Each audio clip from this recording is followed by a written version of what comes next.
So just a little about my talk. Actually, I'm going to present about Academy for about 5 or 7 minutes, and then I'm going to actually pawn it off to Sophia, my colleague, who has been working really hard to develop, and her team, to develop Kaleido, which is one of our businesses under the ConsenSys brand. So just to start us off, ConsenSys Academy, I don't know if many of you have heard of it, but there's a lot of debate on Twitter and LinkedIn about the best resources, educational resources for people to kind of get into the space, get involved. And this is a big debate, and it kind of really speaks to the severe deficit that we have of hireable talent, technical and non-technical. And this was the main reason that ConsenSys Academy was started, with this goal in mind to become the educational core of the Ethereum movement. So a little bit about us. We take a really unique three-pronged approach to the edtech space. What that means is that we focus on online education, in-person education, as well as program-specific education. So we are a team of, we have a lot of in-house talent for design, technologists, strategists. We also have law. We have all kinds of services under the ConsenSys brand, as well as internally within our own team. We focus on really giving our students, both non-technical and technical audiences, really up-to-date content. The ConsenSys brand is also really building on infrastructure and technical projects as well, so our content is always up-to-date. So this really speaks to two of our prongs, in-person education and online education. Like I said, we have content for both non-technical audiences and technical audiences, just to ensure that students really are able to learn and learn content in different forms.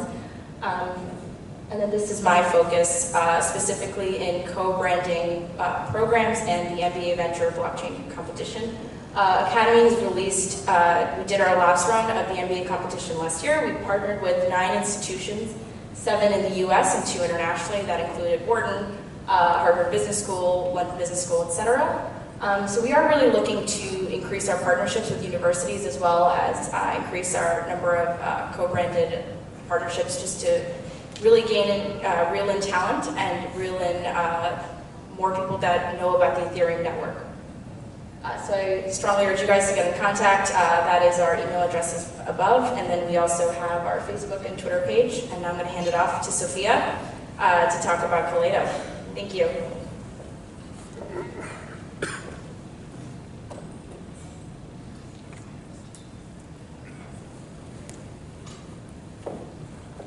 Hello. Okay, just wanted to test that out. So, as Aditi mentioned, their ConsenSys is a larger living organism, actually. Joe Lubin likes to refer to it as. It has a venture studio model, so there's a number of really valuable services like ConsenSys Academy, and then there's about 50 businesses that are being incubated, and Kaleido is one of them. Basically, just quickly on ConsenSys, it's about almost 1,000 technologists, 30 countries around the world, and can take you all the way from your blockchain, enterprise, or public, from conception, ideation, design, use cases, all the way through production and delivery. In terms of Kaleido, I'm really excited to be here. We actually just launched the global launch at the ConsenSys CoinDesk conference about 3 or 4 weeks ago. We're a Raleigh-based team, so it's all downtown Raleigh. We work out of HQ, and built the leading blockchain business cloud in the world today. Got picked up in 250 global media outlets, dozens of languages, have actually hundreds of consortiums running on our platform today, and it's the most advanced blockchain product out there. It's actually a software as a service. It's the first one in the market. We announced a partnership with Amazon. It was the first time Amazon made a big announcement and a big play in the blockchain space. So it's really exciting, and I'm very proud that it's happening all here with Raleigh-based company and team. In terms of the Amazon partnership, for all of the Amazon cloud customers, gives them a lot of flexibility, deeper integration and options. We actually are multi-cloud and multi-protocol, so this is just the start of a longer journey.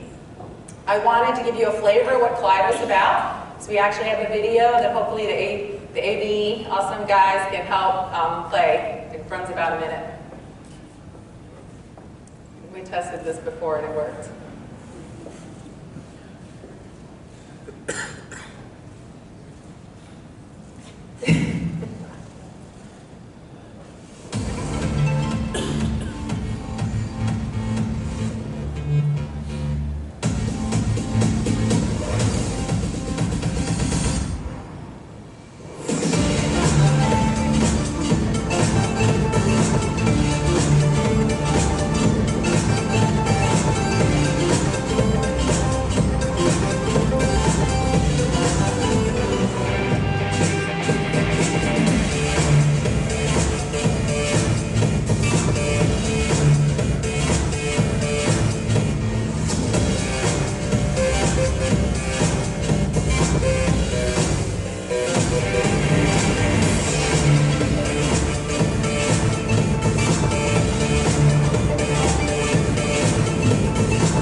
I have another video I'm going to show you, which is one of the consortiums that are on. So we'll show you that later. So just get back to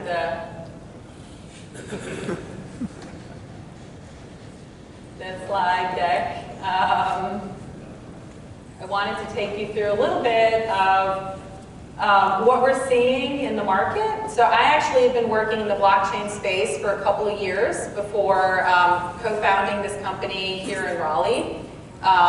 Built 3 generations of blockchain platforms. And what we saw working with hundreds of clients in the enterprise space with private chains, they're really having a lot of challenges.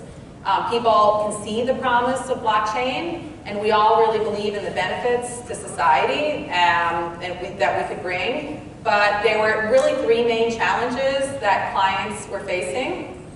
And when they get the slides up again, some of the slides take you through that. But you know, people were writing millions of lines of code, spending, you know, months or even years, and they basically ended up having to scrap some of those initial POCs. Thank you. Because you know, it's open source technology underneath. It's moving so fast. You know, contributions to the community might be like 50 updates a day. They're trying to learn all these new skills, trying to get their hands around the blockchain core technologies. So it's like heavy crypto, heavy Dockerized, distributed peer-to-peer networks, new programming languages, new frameworks. So they've got to get their arms all around that. And then they have additional challenges actually just trying to build a viable use case with some business ROI. They're doing shared IT, which I'll talk about a little bit more, with a group of, you know, companies in their consortium or business network. And then they need to enterprise, scale, harden, security, and integration.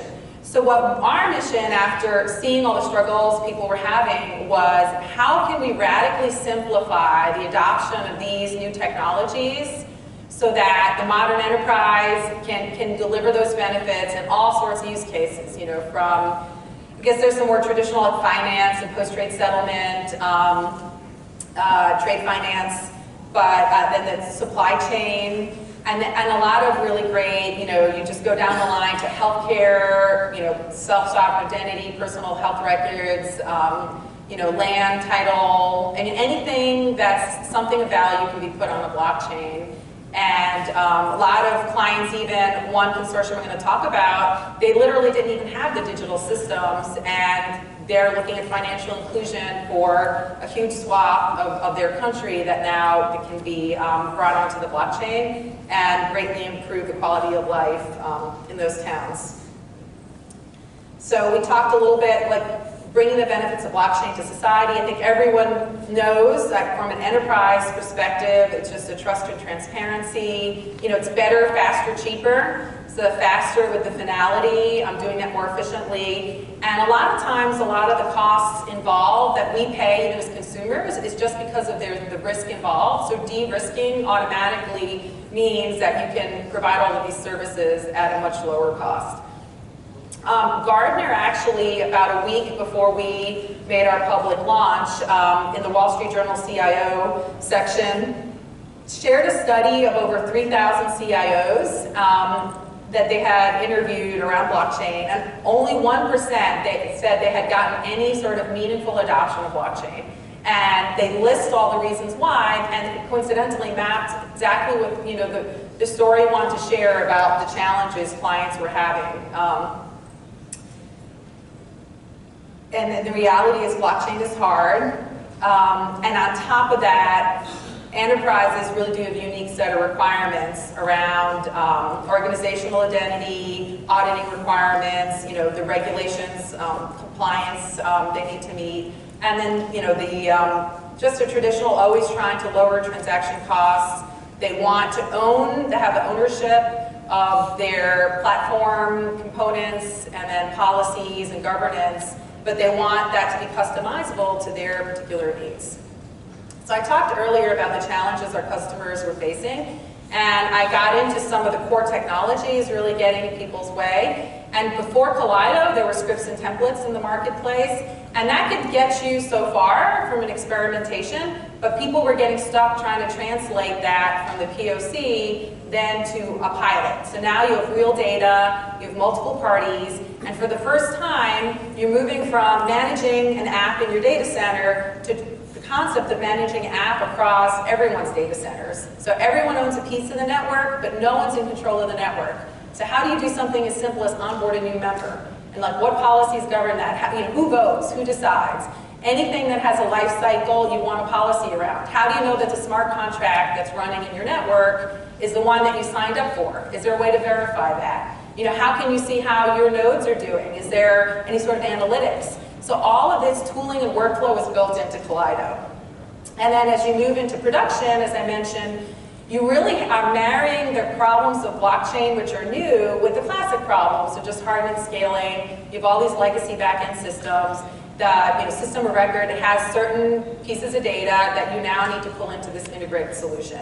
So being able to provide one platform where you can start with the POC, then move to pilot, and then graduate into production and to grow your consortium as you go along. Because when you do the POC, it could be internal. The pilot's usually 5 or 6 pretty close, friendly partners. But at some point, you're going to be opening to get the true value. There's going to be people broader that you need to interact with who you don't really trust as much. And you need to get to the point where you all could be working together in unison. And you're really, in terms of a blockchain, you're only going to have the quality that your weakest link has. So you're going to be secure as your least secure member. You're going to be as fast and as scalable as your slowest member and your least, hardened member. So these are all things our clients need help with. And it really is a steep mountain to climb. I mentioned there's a lot of frustration in the market, and what's been really exciting is we've seen these hundreds of consortiums come on board, is just their ability to change the economic equation with what we're doing and offering with the radical simplification.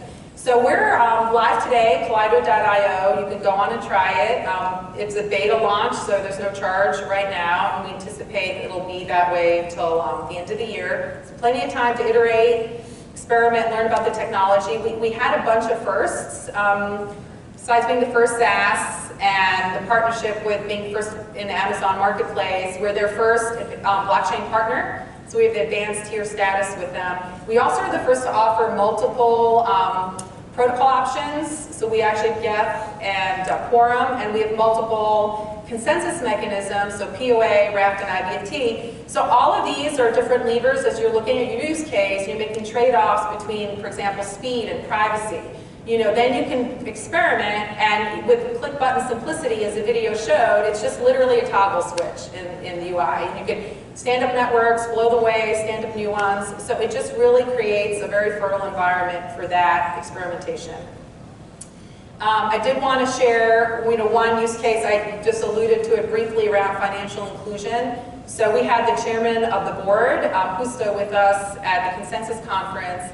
And he's Filipino, and he was sharing, Filipino people are really warm, generous, great, kind people. And he said, 35 million of my people are unbanked. I mean, they're financially excluded from today's systems, and even the rural banks even aren't on SWIFT or any like the modern digital systems. So with this blockchain initiative and the consortium they've built, they're solving problems like some of the, there will be a family member like the dad who works abroad in Dubai for a year, sending money back to his family. And so when you're unbanked, like, half of that just gets chipped away by these loan shark type intermediaries. So being able to change people's lives with financial inclusion and using blockchain to do that is really exciting. And they have a whole bunch of really great, a roadmap of use cases to continue to grow and provide even more services to that population. So I did want to finish with the client video. So we can see if we can try to play that from the YouTube link.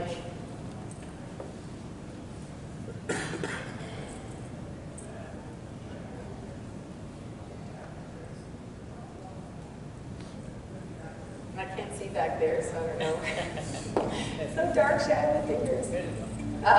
Okay, great. This partnership between Union Bank and between ConsenSys and Cryptolina Bank, what we're all trying to solve is financial inclusion. So the question is, how do we get financially excluded Filipinos who are generally located in the rural countryside of the Philippines? Now the rural banks can be connected one to the other to basically support each other in creating this national franchise.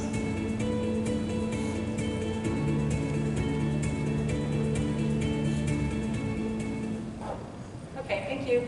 So I guess 3 main points I wanted to finish with. One is that we do have a booth, so we're around today and tomorrow. If anyone wants to ask more questions or get a demo or just try to sign up and try the product out, we'd love to talk to you. I guess the second one is, so Kaleido.io is link if you just want to look it on your phone and log on. The third is we are a local Raleigh-based company. We want to double in size by the end of the summer. We're looking for developers, full stack, front end, back end, protocol, UX, UI people, designers, user researchers. So if anyone fits in any of those categories, I'd love to come talk to you. We're building a really great local team. We work out of the HQ building, which is great, fantastic startup incubator. So I would love to talk to you about that too. So thank you. Thank you.